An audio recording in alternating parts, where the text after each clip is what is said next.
அந்த மார்க்கமே ஏற்றுக்காது இவர் செய்கிற வேலைகளெல்லாம். அந்த பசியோட உக்கரம் என்னன்னு உனக்கு தெரியணும். இவர் என்ன குடைவெள்ளல் பாரியா அவர் அர்ப்பனுக்கு வாழ்வு வந்தால் அர்த்தராத்திரியில் கூட பிடிப்பாங்க. இந்த ஏழைகள்லாம் உனக்கு நான் அவ்வளோ இலப்பழமாக போச்சா? அரசாங்கம் கொடுக்குற சலுகைகள் ப்ரிவிலேஜஸே இலவசம் கிடையாது, தெரிஞ்சுக்கங்க. இன்னும் இங்கே யாரும் பிச்சையெல்லாம் போடல. டைனிங் டேபிள் போட்டு சாப்பாடு கொடுக்குறாரு சேலம் மாறாரு பிரியாணி. சரவணா ஸ்டோர் ஓனர் இருக்கார், லெஜெண்டு. அவர் சொந்த ஊரில் இன்னமும் அங்கே முடியாதவங்களுக்கு கேரியரில் சாப்பாடு போயிட்டு. விஜயகாந்த் போங்க, விஜயகாந்த் ஆலயத்துக்கு எல்லாம் சொல்லி காட்டிகிட்டு இருக்காங்க, நல்லா வீடியோ போட்டுட்டு இருக்காங்களாங்க. சோறு போடுறாங்கன்னு பாலான்னு ஒரு பையன் சுற்றி ஆம்புலன்ஸ் வாங்கி கொடுக்குறான் அவன். ஜெயலலிதா மீது எனக்கு எவ்வளோ விமர்சனம் இருக்குது. ஆனால் அந்த அம்மா உணவுங்கிறது ரொம்ப பிடிச்சி. அதெல்லாம் தெரியுமா? எனக்கு எவனாவது உட்காந்துட்டு இந்த இலவச அரிசி கொடுக்குறதுலாம் உட்காந்து பக்கிய மாரி பேசிக்கிட்டு இருக்கான், தற்குறிப்பல்ல. கருப்பை புற்றுநோய் குறித்த சந்தேகங்களுக்கான தங்கம் ஹோப்பை இலவசமாய் அணுகுங்கள். கிங் டிவி நேயர்களுக்கு வணக்கம். நான் உங்கள் கனிமொழி. இன்று நம்முடன் இணைந்திருக்கும் சிறப்பு விருந்தினர் குற்றவியல் வழக்கறிஞர் டாக்டர் RS தமிழ்வேந்தன் அவர்கள். சார் வணக்கம். சார், யூடியூபர் இர்ஃபான் பத்தி தொடர்ந்து கான்ட்ரவர்சிஸ் நிறைய நம்ம கேள்விப்பட்டு இருக்கோம் சார். ஆக்சிடென்ட்ல ஒருத்தவங்களை சாகடிச்சதுல இருந்து பேபியோட ஜெண்டர் ரிவீல் பண்ணது, இப்போ ரம்ஜான்ல ஏழைகளுக்கு பரிசு கொடுக்க போய் அது ஒரு கான்ட்ரவர்சியா மாறினது, இதை பத்தி நீங்க என்ன நினைக்கிறீங்க?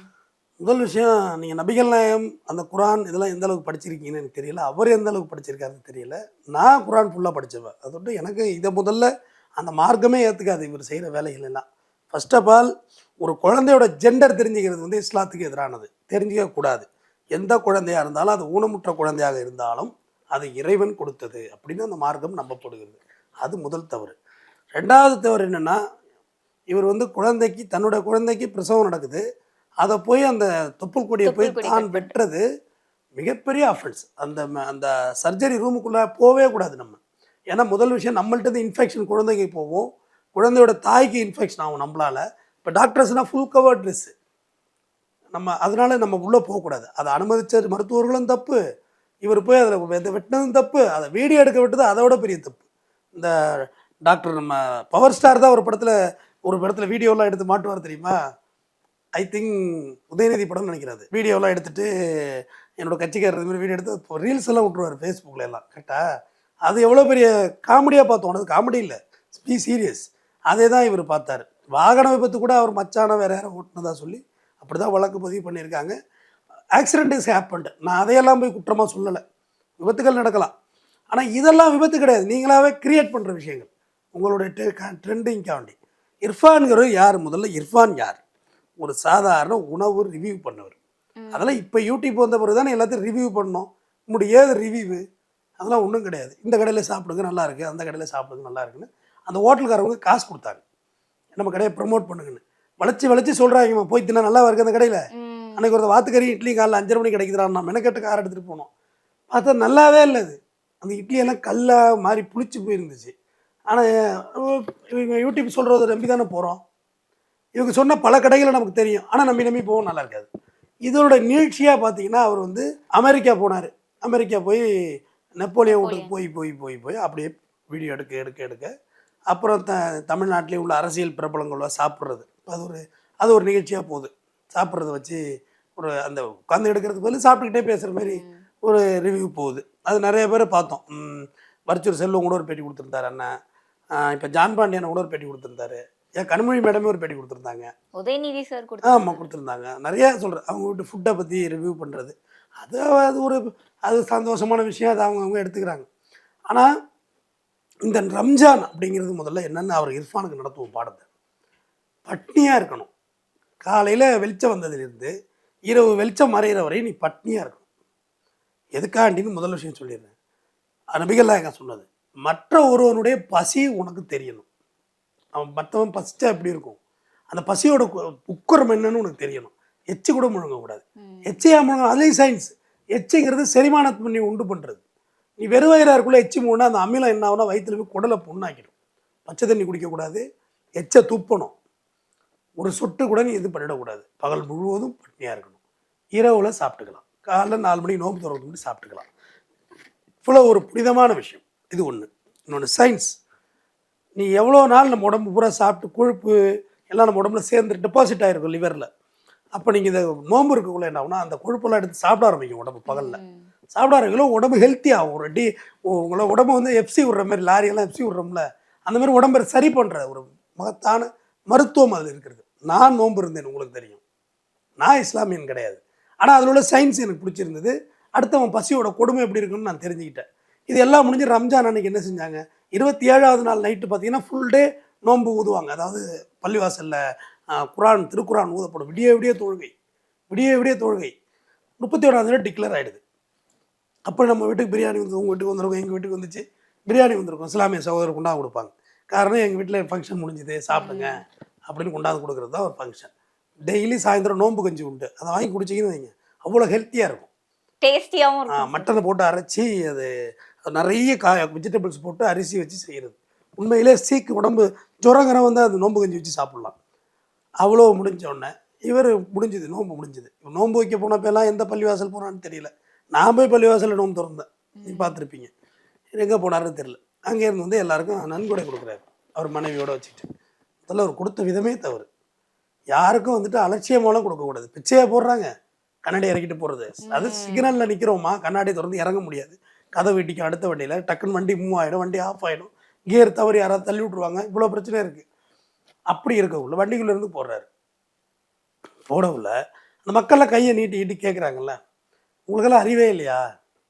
அவர் சொன்ன வார்த்தைகள், என்ன இப்படி நடந்துக்கிறீங்க அப்படின்னு ரொம்ப ஏளனமா. ஏன்னா அவங்க மனைவியோட கையெல்லாம் பிடிச்சி இழுத்ததா அவங்க சொன்னாங்க. அதனால கூட திட்டிருக்கலாம்ல. அவர் ஒரு கணவர்ன்றதுனால தன் மனைவிக்கு கண் முன்னாடியே இப்படி பிடிச்சி இழுக்கிறாங்களே ஒரு ஆண் இழுக்கும் போது அவர் கேட்க தானே செய்வார். அது you're a born silver spoon அப்படின்னாக்க நீங்கள் அங்கே வரக்கூடாது.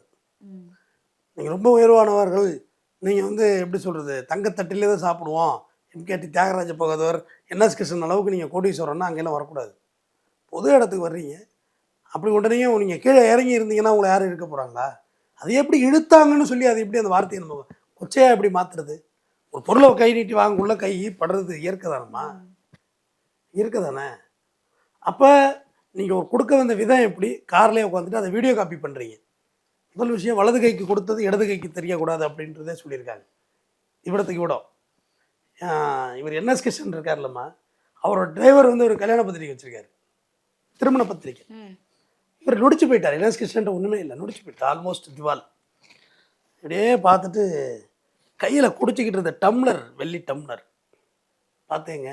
இவ்வளோ பெரிய மனுஷன் கையில் குடிச்சிருந்த டம்ளர், வெள்ளி டம்ளர் அதான் இருந்துச்சு. கடைசா எல்லாம் கொடுத்துச்சு.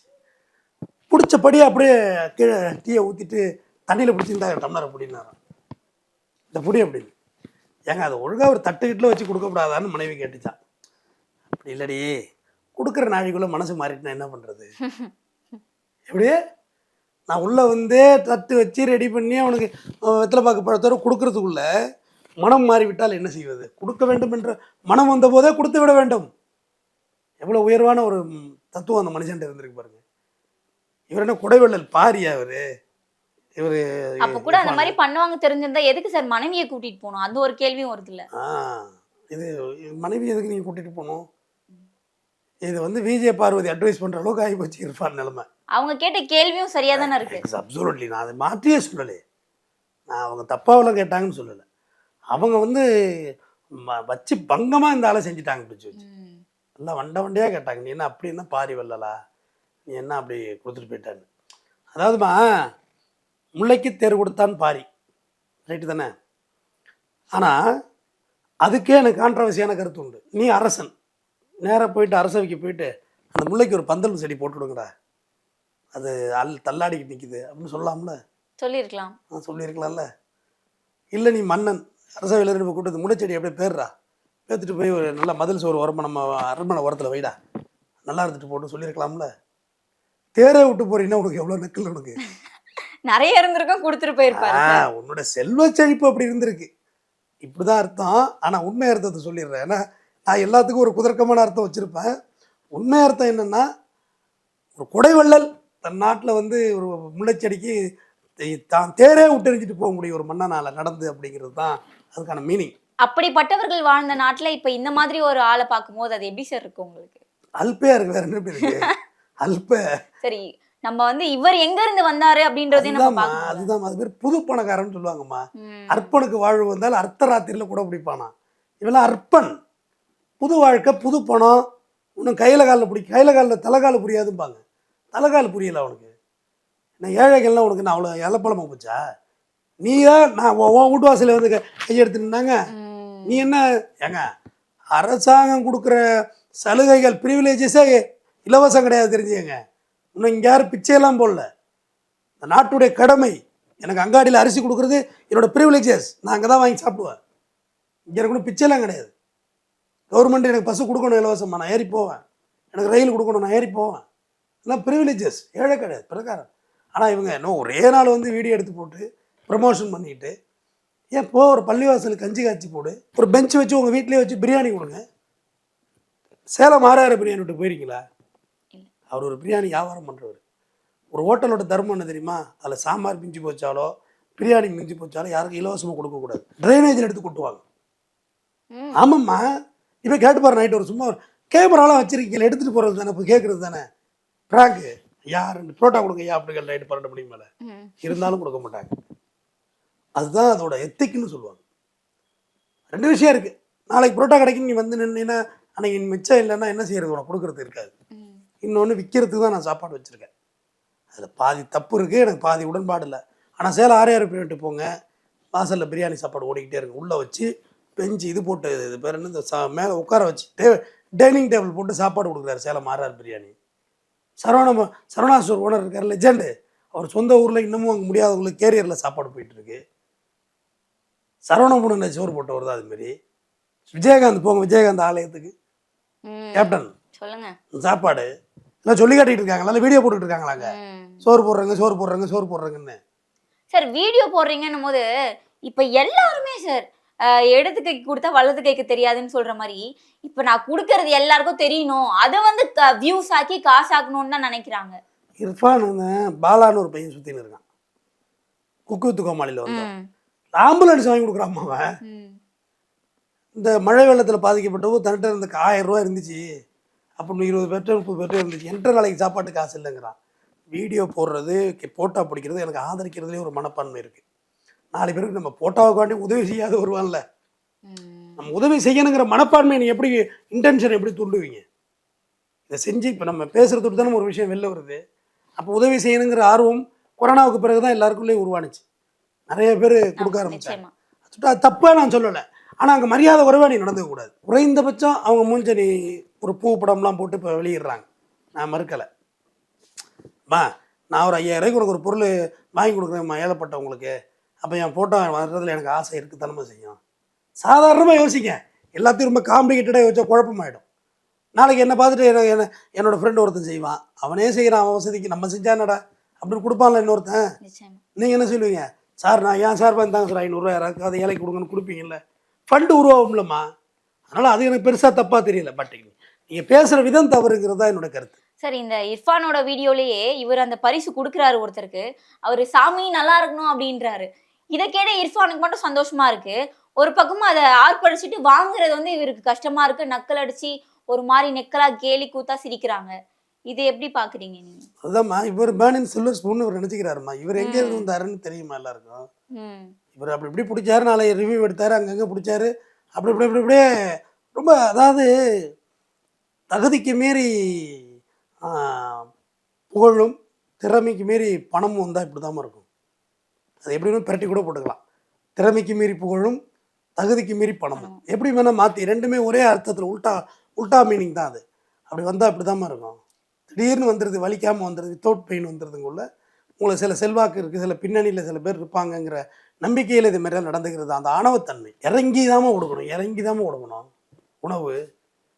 கர்ணன் இருக்காருல, கர்ணன் மகாபாரதம், அது கட்டுக்கதையாக இருக்குது, உண்மை கதை, அதை பற்றியெல்லாம் பேச விரும்பலை. அது பெரிய லாங் சப்ஜெக்ட். அது நீங்கள் பிறக்கிறதுக்கு முன்னாடி நான் பிறக்கிறதுக்கு முன்னாடி உருவான ஒரு விஷயம். அதை பற்றியெல்லாம் விளக்குற அளவுக்கு எனக்கு அறிவு இல்லை. அதில் கண்ணன் வந்து கொடுத்தே சிவந்த கரம், கவச குண்டலத்தோடு பிறந்தவனே பிச்சை எறிஞ்சு கொடுத்தான். ஆனால் அப்போ ஒருத்தர் சாப்பாடுன்னு வந்த போது அங்கே சாப்பாடு போடுறாங்க போங்கன்றான் கர்ணன். இந்த சாப்பாடு போடுறாங்க போ உட்காருங்கிறான் அரண்மனையில். அடிச்சுட்டு போய் பசியில் உள்ளோட சாப்பாடு வைக்கவில்லை, அதான் கர்ணனுக்கு அந்த புண்ணியம் வந்து சேரலன்னு ஒரு வரலாறு சொல்கிறாங்க, நம்முடைய ஸ்டோரி சொல்லுது. அப்போ அந்த அளவுக்கு ஒரு புனிதம், ஒருத்தனோட கஷ்டத்தை போக்குறது, ஒருத்தனோட ஈகைங்கிறது உணவு தானம்மா. ஜெயலலிதா மீது எனக்கு எவ்வளோ விமர்சனம் இருக்குமா, நான் இன்றைக்கும் சொல்கிறேன். நான் சார்ந்திருக்கும் இயக்கம் வேறு, எனக்கு விமர்சனம் இருக்குது. ஆனால் அந்த அம்மா உணவுங்கிறது எனக்கு ரொம்ப பிடிச்சிருந்தது. ம். 5 ரூபா இருந்தால் நீ சாப்பிட்றலாம். பிச்சை எடுக்கிறவங்களோட சதவீதம் குறைஞ்சி போச்சு. எவ்வளோ பேர் இப்போ வரைக்கும் சாப்பிட்டுட்டு இருக்காங்க சார். இந்த கவர்மெண்ட் இன்னமும் அதை செம்மைப்படுத்தியிருக்காங்க. ம். 5 ரூபாய்க்கு சாப்பாடு, 5 இட்லி, 2 ரூபாய்க்கு 3 ரூபாய்க்கு பொங்கல், மத்தியானம் 4 ரூபா இருந்தால் ஒரு சாப்பாடு, அதாவது இந்த வெரைட்டி ரைஸ், நைட் ஒரு 5 ரூபாய்க்கு 15 ரூபா இருந்தால் போதுமா, நீ 3 வேளை சாப்பிட்றலாமா? இதெல்லாம் நான் என்ன மாதிரி பசியோட பட்டினியோட மெட்ராஸில் சுற்றணுக்கு தெரியும். இதோட வலி என்னன்னு, காலைல ஒரு டீ ஒரு போண்டாமா, அந்த போண்டா வந்து அந்த மைதாவில் இருந்து கலந்து வெங்காயத்தை போட்ட எண்ணெயிலே போட்டு அது இருக்கும். அது நார்மலாகவே செரிக்காது. எப்படி செரிக்கும்? இவ்வளோ இது கெமிக்கலாக இருக்குது. அதை சாப்பிட்டு ஒரு டீ குடிச்சிட்டு சுற்றுவோம் காலையில். மதியானம் ஒரு சாப்பாடு. இன்னும் சொல்ல போனால் மத்தியான சாப்பாடை வாங்கி வைத்திருந்து அதில் மிச்ச சோத்தை வந்து நான் இரவு சாப்பிட்ருக்கேன். அதை விட்டு அம்மா உணவுனா இப்போ கிடையாது. அதை விட்டு நான் அதை எப்பயுமே ரொம்ப எஃபெக்டிவாகவும் ரொம்ப ரெஸ்பெக்டிவாகவும் நான் அந்த சிஸ்டத்தை பார்ப்பேன். காமராசர் மதிய உணவை கொண்டு வந்தார், கலைஞர் சத்துணவாக மாற்றினார். இதெல்லாம் தெரியுமா? நீங்கள் எவனாவது உட்காந்துட்டு இந்த இலவச அரிசி கொடுக்குறதெல்லாம் உட்காந்து பக்கிய மாரி பேசிக்கிட்டு இருக்கான் தற்குறிப்பயலுங்க. அதெல்லாம் ப்ரிவிலேஜஸ்மா. பட்னியாக இருந்து பார்த்தா தான் ஒரு வழி தெரியும். எங்கள் நாட்டில் பட்னியாக இருக்காது, எல்லாருக்கும் சோறு இருக்குங்கிறது எவ்வளோ பெரிய கௌரவமான விஷயம். அதை நீ எவ்வளோ பணிவோடு செய்யணும். ஒரு நல்ல திட்டத்தை நான் எதுக்காண்டி வரவேற்றி பேசணும்னா, நல்ல விஷயங்களை வரவேற்கணும்ல. இர்ஃபான் இறங்கி ஒரு கேரி பேக்கில் ஒரு பொங்கு மீன், ஒரு கண்டெய்னர் பிரியாணி வச்சு மரியாதை எல்லாரும் கொடுத்துட்டு போயிருக்கலாமே. அதை ஃபோட்டோ பிடிச்சி போட்டிருக்கலாமே. வண்டிக்குள்ளே உட்காந்துட்டு நம்ம இது மாதிரி இப்படி இந்த மாதிரி கான்ட்ரவர்சியாக போட்டால் தானே சார் வியூஸ் போகும், அவங்கள பற்றி பேசுவாங்க. அப்போ பேசுவாங்க தாம்மா, எல்லோரும் பேசுவாங்க தான், அதை வாங்கிக்க வேண்டியதான். அப்படின்னு நீங்கள் இப்போ வியூஸ் போகும் அவருக்குன்னு சொல்லி தான் நான் பேசியே இருக்க மாட்டேன் இவ்வளவு. சரி, எனக்கு ஒரு கேள்வி சார். அப்பத்துலேருந்து எல்லா கான்ட்ரவர்சி வந்தாலுமே ஒரு சாரியை கேட்டு முடிச்சிடுறாரு. அது இதில் ஒன்றும் கைது பண்ணுறதுக்கு ஒன்றும் நடவடிக்கை இல்லை. இது ஜெண்டர் ரிவீல் பண்ணதா இருக்கட்டும், தொப்புள் கொடியை கட் பண்ணதா இருக்கட்டும், இந்த ஆக்சிடென்ட்டாக இருக்கட்டும், எனக்கு சாரிங்க நான் தெரியாமல் பண்ணிட்டேன், முடிஞ்சிருச்சு. அதுக்கு நம்ம அவரையும் திட்டிட்டு சாரி சொல்லிட வேண்டியதான். யாராவது அசிங்கமாக திட்டுறவங்க திட்டிருங்க, வேணா ஒரு சாரி சொல்லிடலாம், அவ்வளோதான். இப்போ நீங்கள் நம்ம முதலமைச்சராக இருக்கட்டும், எதிர்கட்சி தலைவர் யாராக இருக்கட்டும், நான் அந்த ஒரு உதாரணமே சொல்கிறேன்னே. ஜெயலலிதா வந்து காரில் போயிட்டு இருந்தாங்க. அப்போ வந்து அந்த தெருவில் உள்ள ஒரு பாட்டி ஒன்று வந்து வயசானது ஃபோட்டோ எடுக்கணுன்னப்போ அப்படியே வச்சு எடுத்தாங்க. நிறுத்துன்னு சொல்லி வண்டியை விட்டு இறங்கி வந்துச்சு. இப்போ முதலமைச்சர் மரியாதை ஸ்டாலின் ஐயா காரில் போயிட்டு, அப்போ சின்ன பையன் ஸ்டாலினங்கள்னு கத்துறான் கூட்டத்தில். பயங்கர க்ரௌடு கத்துறான். ஒரு காரு ப்ரோட்டோகாலில் போகுது, கான்வாய் வண்டியில் ஸ்பீடாக போகுது. ஆனால் அதில் அது காரில் வந்து நிறுத்துறா, வண்டியை நிறுத்துறான்னு சொல்லி இறங்கி அந்த பையனை பிடிச்சி ஒரு ஃபோட்டோ பிடிச்சிட்டு பார்த்துட்டு போகிறாரு. சாக்லேட் இருந்து சாக்லேட் கொடுத்தாரு. மந்திரிகளாக இருக்கட்டும் எல்லாருமே சொல்கிறேன், ரொம்ப வயோதிகம் வந்த மந்திரிகள் கூட இறங்கி தான் மக்களை பார்ப்பாங்க. ஏன்னா அதுதான் ஒரு மாண்பு, ஒரு மனித மாண்பு. அது அன்றையிலேருந்து இன்னைக்கு வரைக்கும். ஒரு கண்ணுக்குட்டி பெல் அடிச்சதுன்னு தன் பிள்ளையே கொண்டோம் நாடுமா நம்ம நாடு. மனுநீதி சோழன் அந்தளவுக்கு எளியோருக்கும், நீ வலியாராக இருந்தாலும் எளியோருக்கு எளியோராக இருப்பதே தான் மனித மாண்பு இருக்கிறது. வள்ளுவனோடே முடிக்கிறேன். வலியார் முன் தன்னை நினைக்க தான் தன்னின் மெலியார் மேல் செல்லும் இடத்து. உன்னை வந்து உனக்கு கீழே உள்ளவன்ட்ட வந்து நீ உன்னோட ஹெல்த்தை காமிக்க உள்ள, உன்னுடைய பணத்தை காமிக்க உள்ள, உனக்கு மேலே ஒரு பணக்காரன் இருக்கானே அவங்ககிட்ட நீ எப்படி கஷ்டப்படுவியோ அதேமாரி தான் உங்ககிட்ட அடுத்தவன் கஷ்டப்பட்டுருப்பான். அதே திருப்பியும் சொல்கிறேன், வலியார் முன் தன்னை நினைக்க தான் தன் மெலியார் மேல் செல்லும் இடத்து. ஒரு வலியவனுக்கு முன்னாடி நீ எப்படி இறங்கி தயங்கி நின்னியோ அதுமாரி தான் நீ ஒரு மெலியவனை நடந்துக்கணும். இல்லாட்டி அந்த மெலியவனை நீ எப்படி ட்ரீட் பண்ணுறியோ அதுமாரி தான் வலியார் உன்னையே ட்ரீட் பண்ணியிருப்பான். ஸோ யாரும் இங்கே வலிந்தவனும் இல்லை மெலிந்தவனும் இல்லை. நன்றி. சிறப்பாக பேசுனீங்க, தொடர்ந்து பேசலாம். நன்றி. கருப்பை புற்றுநோய் குறித்த சந்தேகங்களுக்கான தங்கம் ஹோப்பை இலவசமாய் அணுகுங்கள்.